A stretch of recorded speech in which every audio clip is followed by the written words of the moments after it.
Okay, well, this folks is the brand new Nissan Magnite Easy Shift, or frankly speaking, this is the AMT version for the non-turbo engine option of the Nissan Magnite. Well, this is Viprajesh and you are watching Team Auto Trend channel, and we are here to test drive this brand new Nissan Magnite AMT. Nissan claims that the non-turbo version has got great demand with the Nissan Magnite and people are craving for an automatic gearbox option. Well, this Nissan Magnite has got one now, the 5-speed AMT gearbox from the Renault Kaiga. Well, we are going to test this Nissan Magnite AMT on Chennai roads, on highways, bad roads and in-city traffic as well to judge its convenience, ease of use and proper response.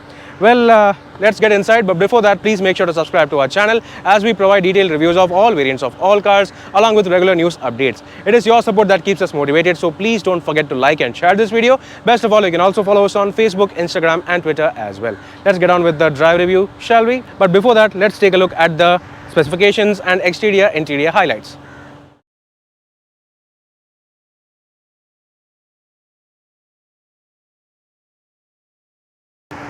First, let's take a look at the engine and specifications of this Nissan Magnite non-turbo.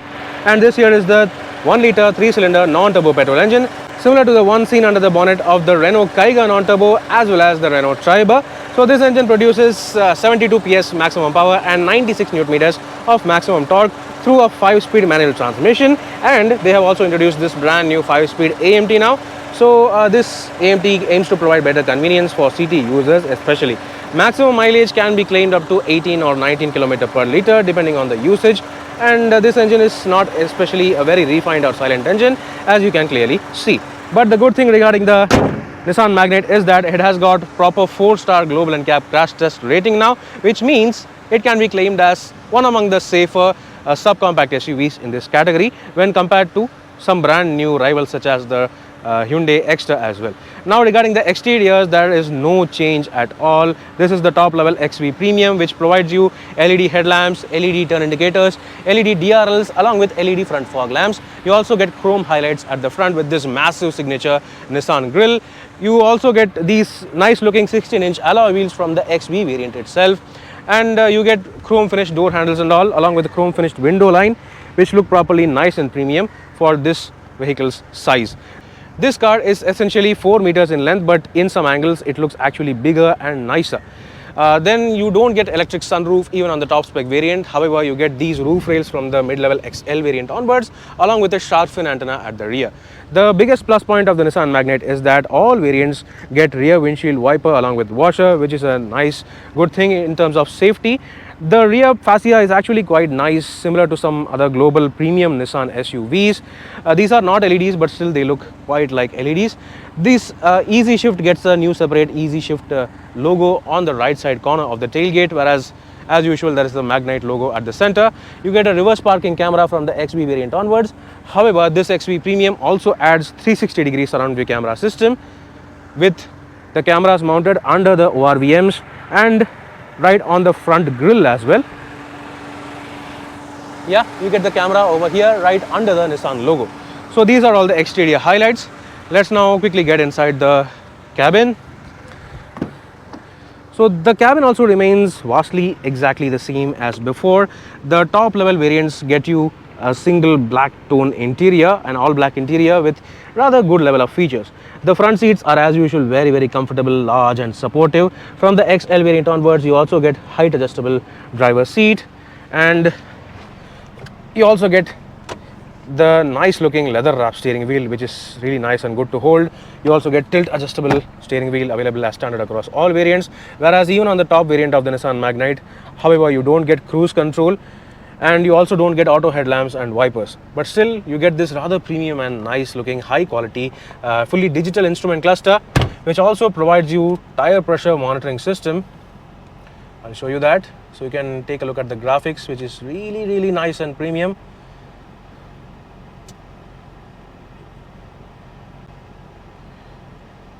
Yeah, this is the tire pressure monitoring system available on the top level variant, whereas on the base variants you get tire pressure warnings as well. On the right side of the steering wheel, you get the button to turn off ESP traction control, which is available as standard across all variants now. And coming to the center console, you have this 8-inch touchscreen system from the XV variant, whereas only on this XV Premium you get 360-degree surround view camera system. The quality is just about okay, but still it is fine. Automatic climate control is available from the XL variant onwards, and smart key access with push button start is also available with this rather nice looking smart key, which has been carried forward since the age of the Nissan Micra. Alright, but still you don't get wireless charging facility and all. Still you have physical USB charging port along with the 12-volt charging socket. This is the brand new 5-speed easy shift AMT selector lever, which also provides you manual modes in the form of Tiptronic functions. Let's see how does this perform on road, but before that let's finish the interior. You have the center armrest only on the XV Premium variant. However, this is not adjustable and it is not even openable. It is a bit further behind set, which means only tall people can use this center armrest. Other storage options include this rather large illuminated cooled glove box, and you have large bottle holders on every door, and basically that's it. Oh yes, you have all 4 power windows as standard across all variants, along with one touch down and one touch up facility available for the driver window alone, along with auto folding electronic ORVMs as well. Okay, then let's now quickly check out the rear seats.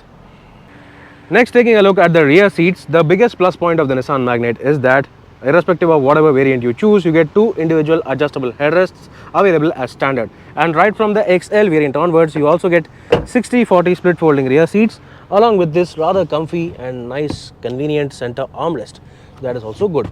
Regarding safety, you have ISOFIX child seat mounts available as from the XL variant onwards, and the rear seats are pretty good in terms of overall space as well. I have adjusted the driver seat for a taller person than me, 6.2 for example, but still I have got enough space for me. My height is 6 feet for reference. There are some good storage spaces over here with large bottle holders as well, and the good part is that on every door, right from the base variant itself, you have nice soft fabric padding also available as standard from the base variant itself. That said, the rear AC vents are available only on the XV Premium top level variant, and you also get a 12-volt charging socket for the rear seat passengers from the mid-level variant onwards. You also get a separate yellow cabin lamp for the rear seat passengers as well. Regarding safety features, the Nissan Magnite is one among the very few vehicles to not offer 6 airbags even on the top level variant, as you get only 2 airbags. But the good thing is that now all variants of the Nissan Magnite also offer ESP traction control, hill hold assist, as well as tire pressure monitoring system and central locking. So let's now check out the luggage capacity. Next, taking a look at the luggage capacity of the Nissan Magnite. The Magnite is one among the few vehicles in this price point to not compromise with the luggage space or interior passenger space as well, as you get 333-litre luggage capacity even with 5 people on board. The good part is that you have 60-40 split folding rear seats available from the mid variant onwards to improve your luggage space and flexibility, so that is a good thing. Then under the boot floor, you have a usual 15-inch steel spare wheel, which can be used only for emergency purposes up to 80 km/h maximum speed limit. Other features in this boot area include a yellow boot lamp on the left side, along with a small bag hook on either side of the boot area for your shopping bags. Alright then, that was all about the luggage space. Let's now get this car on the road to check out the AMT gearbox. Yes folks, let's start the drive of this Nissan Magnite Easy Shift. They claim that this is an easy shift version with a non-turbo engine. The good part regarding this AMT is that it has got initial creep function, very effective. Like even if I don't press the throttle, it just keeps crawling forward. So this is actually a good thing. But if you start pressing the accelerator, it behaves like a typical AMT. It's not the sharpest in terms of response, but still it works. First of all, we are on a bad patch of stretch over here. Typical, like it's a no road. It's just a mud trail, like sand trail to be frank, with proper stones and rocks and stuff. But even on this, I can solidly claim that Nissan have worked on the suspension of the Nissan Magnite. The initial versions of the Nissan Magnite had very sharp and very hard suspension, not exactly comfortable, but now this feels very comfortable. It is much better than before, and yeah, you can take some bit of rough roads on this. Okay, as you can see, it is not that bad. It does not break your bones or spine, and it works properly fine. Yeah, it's actually very comfortable.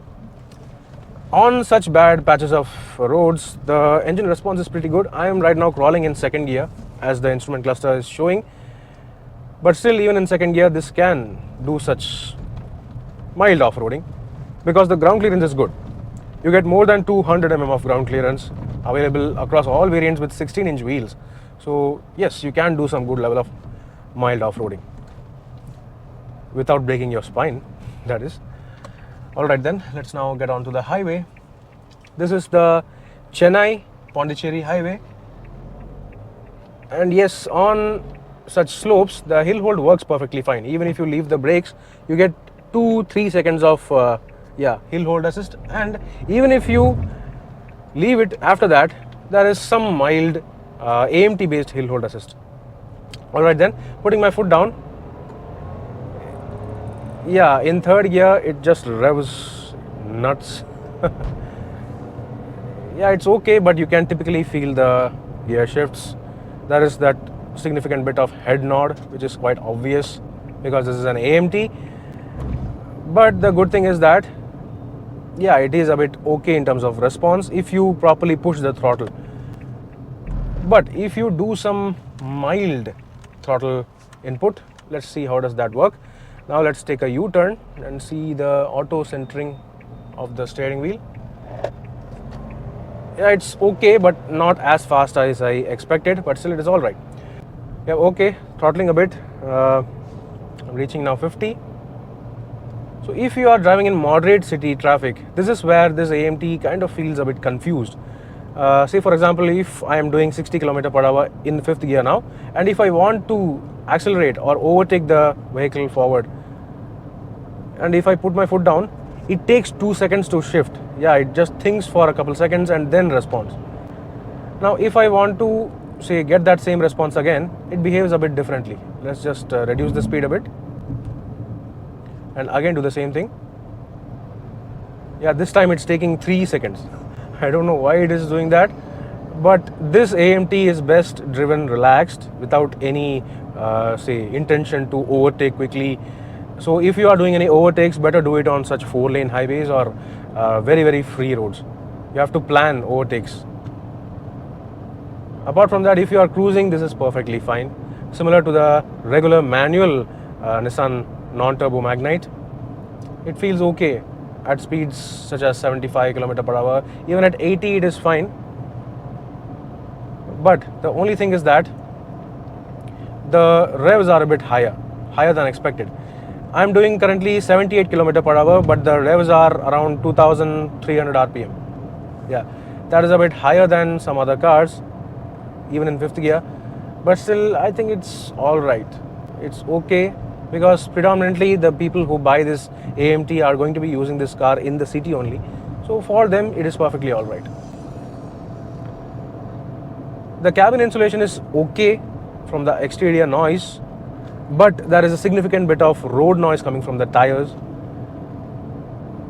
Still, if you are driving on such highways, the car feels stable, it feels perfectly alright for cruising and all.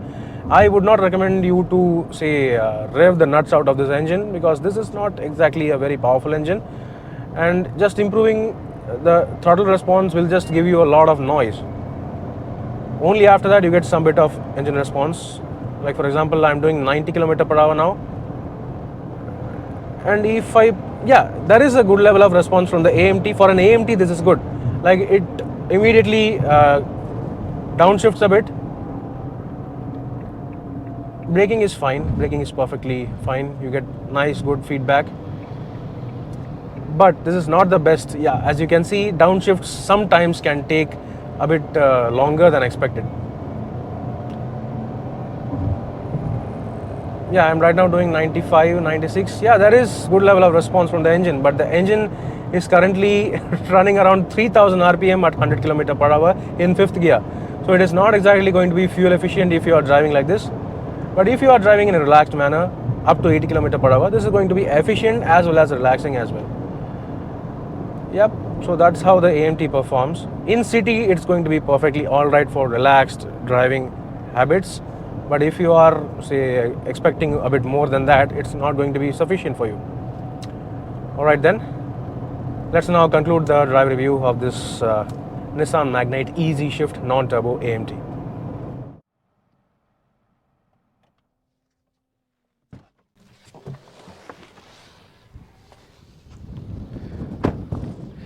Well folks, this is the brand new Nissan Magnite Easy Shift AMT, and according to me, for people who don't have a lot of budget and who are looking for a really good all-rounder car with good space, good number of features without compromising the overall convenience of an automatic transmission, this car is perfect for them. But this car is only good for maximum city drives. You can take this occasionally on highways, but it is not exactly the best highway cruiser at speeds especially. So if you are looking for a proper, nice, large, compact car with the convenience of an AMT and good number of fancy features as well, including 360-degree camera and all, then this car is going to be perfect. The best part regarding the Nissan Magnite AMT is that it is also available on the entry-level XE. This is seriously good value for money, it means. So, yep, do let me know in the comment section below what do you think about this Nissan Magnite Easy Shift AMT. And meanwhile, this is Viprajesh signing off. See you on another video. Thank you for watching.